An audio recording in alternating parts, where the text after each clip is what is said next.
একটা সুখবর হাতিয়ার জন্য।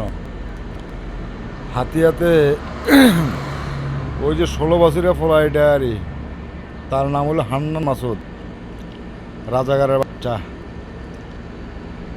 ও নাকি প্রতিটা ফিল্ডার কোম্পানি থেকে 4 লাখ 5 লাখ টাকা করে টাকা লইতেছে। হ্যাঁ, প্রতিটা ফিল্ডের কোম্পানি থেকে টাকা লইতেছে। হাতিয়াটারে শুষিয়ে লাইছে এই 16 বছরের ছেলেটা, রাজাগারের বাচ্চা উনি।